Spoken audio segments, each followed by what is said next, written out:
Windsor Castle will soon play host to hundreds of people from all walks of life, from the rich and famous to survivors of last year's Grenfell Tower disaster.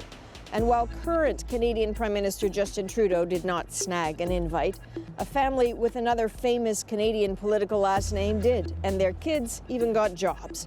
4-year-old Ivy Mulrooney will join Princess Charlotte as a bridesmaid. Her 7-year-old twin brothers, John and Brian Mulrooney, will serve as page boys for Prince Harry. Their parents, of course, are Ben and Jessica Mulrooney. Their grandfather, the former Canadian Prime Minister Brian Mulrooney. Jessica has been close friends with Meghan Markle ever since Markle moved to Toronto in 2011. We're here in Kensington Market. I love it so much. They have pedestrian Sundays. It's a lot of fun. And notable guests are starting to arrive, including some of her former Suits co-stars like Gabriel Mock. Meghan's mother, Doria Raglan, landed today in London as well. She might just walk her daughter down the aisle after Meghan's father, Thomas Markle, bowed out over heart trouble.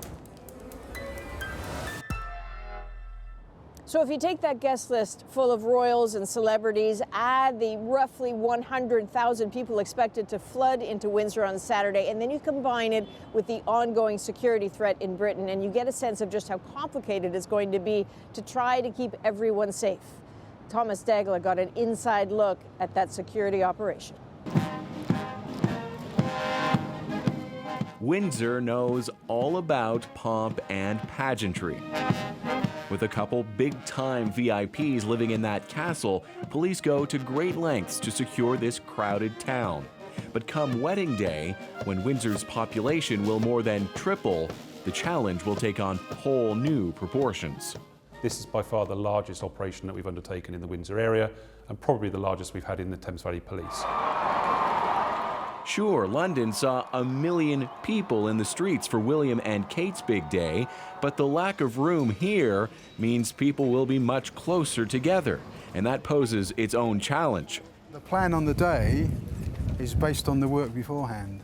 We toured the town with the police commander in charge at that last royal wedding. And when you see things like this, like a number of rooftops, windows overlooking the castle, overlooking the carriage procession, what kind of challenge does that pose? Every one of those is a vulnerability, isn't it? Because they overlook a route, they're a position there for, at worst, a sniper.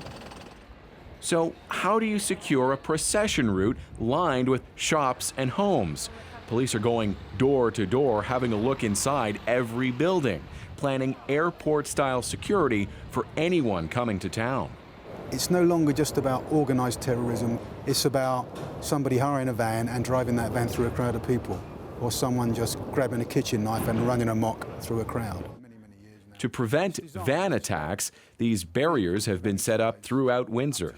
Any access point onto this central area, no matter how narrow, if you can get a car down it or a truck down it, you've got to put something like this across it. Inside that white van, cameras and computers reading the license plates of all cars heading toward Windsor Town Centre, scanning for any suspicious vehicles. We want to make sure that the people coming to this event to enjoy the day and feel safe while they're doing it.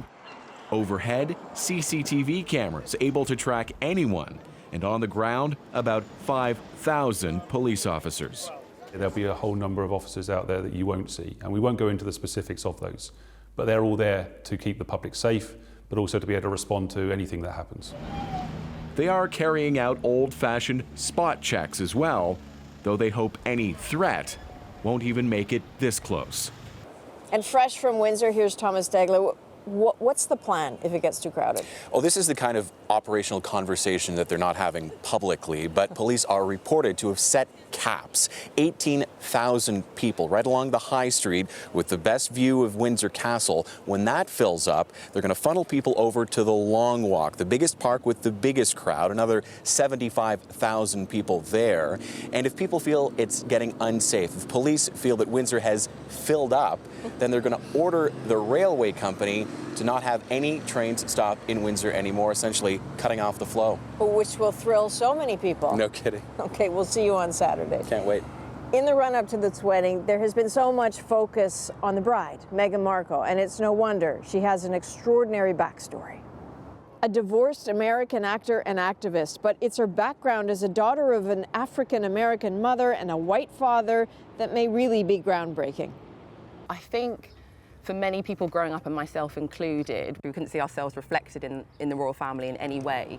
Can Meghan change that? Margaret Evans digs into that story as our coverage from London continues later this hour. Tomorrow and Friday, we'll bring you the National from Windsor, as CBC News brings you extensive coverage all week on television, on radio, and online.